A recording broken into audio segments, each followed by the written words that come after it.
to build a deck in MMDoC for beginners.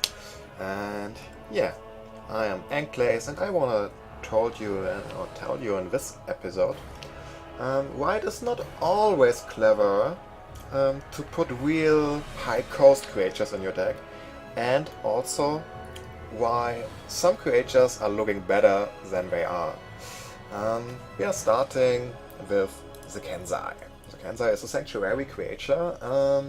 He's a real expensive creature. He's a rare card. That means you will not get him so easy. And 7 resources, 6 might, and he is not even so strong, but he has honor 3. That means every adjacent creature gets free attack and free retaliation. That's really strong like it looks, but he has the same problem like every other big creature as well. And that's really hard to get for some beginners, because they are just opening the pack, seeing, oh yes, a rare creature, it is so strong, I have to put it in my deck. And in the end they have like, don't know, 5 or 6 or 7 different high cost creatures in their deck. And it has a lot of problems. First of all, if you have real high cost creatures or also spells and fortunes in your deck, you have probably the problem that you lose something else for it. For example, low cost creatures, and yeah, the chance is highering that you have no creature for the first or the second turn. And that's of course not really good for you, because if you play, for example, against a rush deck, what is really fast, you have maybe lost the game already after 2 turns where you couldn't place anything. And the other problem is that even if it looks really strong, it can be countered really easy.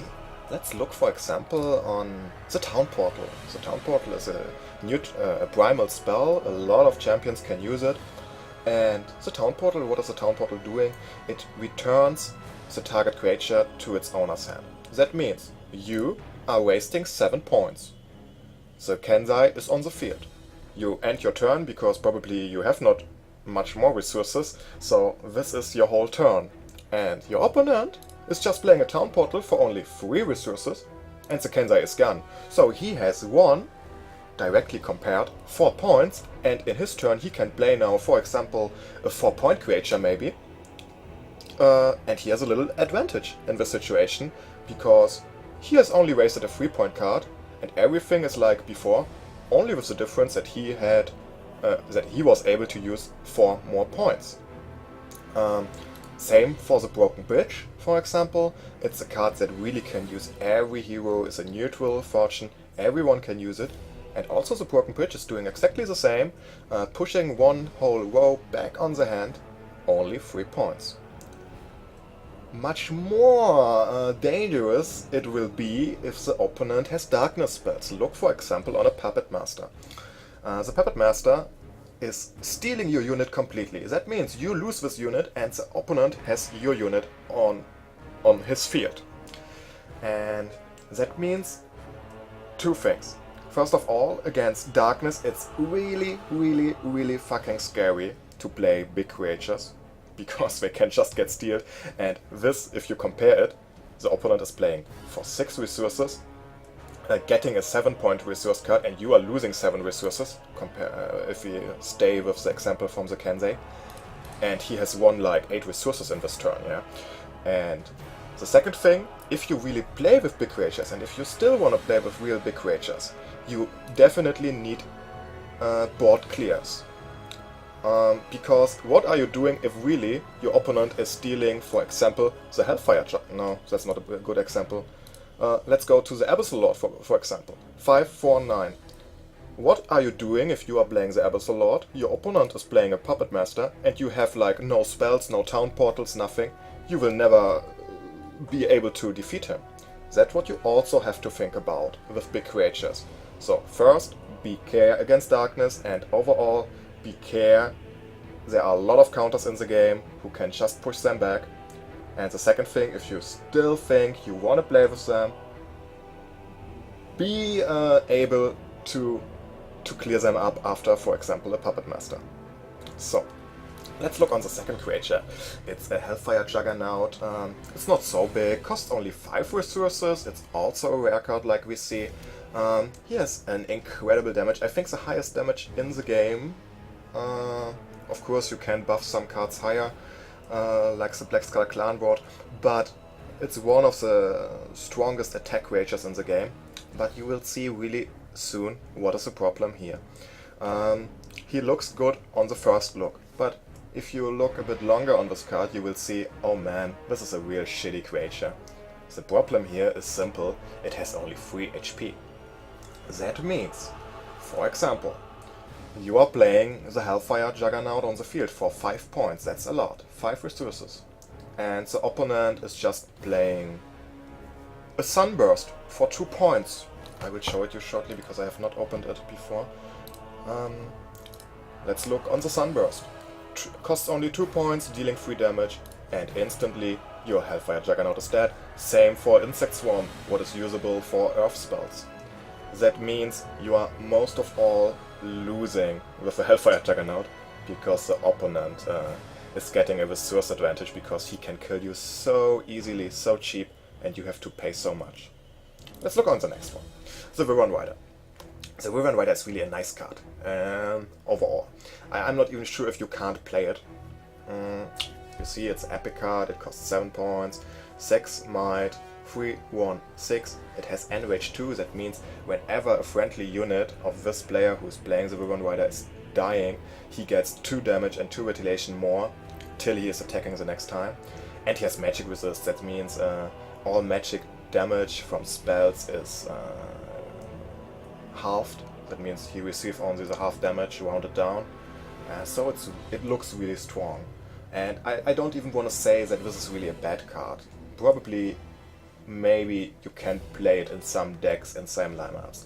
But also here, the same problem. What to do against a Puppet Master? What to do against a Soul Reaver? That's another card. What is countering you as hard as possible? You are paying 7 resources. The opponent is playing Darkness, spells, having a Soul Reaver for only 4 points. He is killing you. And compared, you have lost 3 resources and your Wyvern Rider is just insta-dead. That means also a good creature overall. What is really looking nice also has the same problems.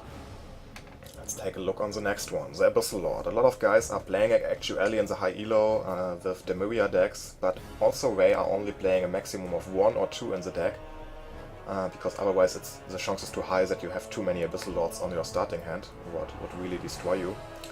He's also a real nice unit. He is a rare card, 7 points, 6 might, 5, 4, 9, and the special thing here, attack anywhere. That means this unit has a real big HP stack. It's really hard to kill. It has a nice retaliation, it can attack everywhere, and it has a nice attack. It's really an incredible strong creature. But even this creature, it has the same problem. It is actually played in some Arbiter lock decks, that's how it is called. That means you try to discard your opponent and playing a Void Arbiter, and the Arbiter is blocking that you can draw cards. And in this situation, the Abyssal Lord in combination with Might of Nature, this is a unique spell who reduces all the damage to melee creatures.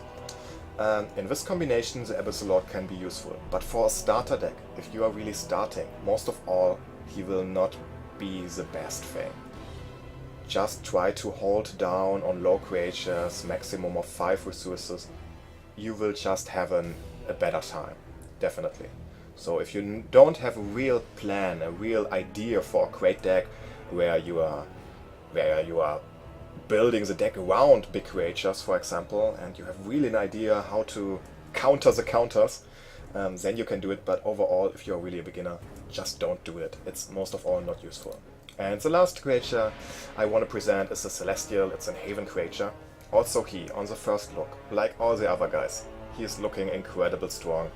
But I don't even have to say anymore, he has the same problem. It can work.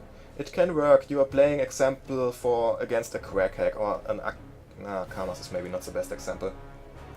You are playing, for example, against a Quackhack or a Flashbane who maybe don't have something what is insta-killing the Celestial, and maybe he is playing without Taunt Portal and Bridges, and he will be incredibly strong. You are not able to kill him. He will be a beast.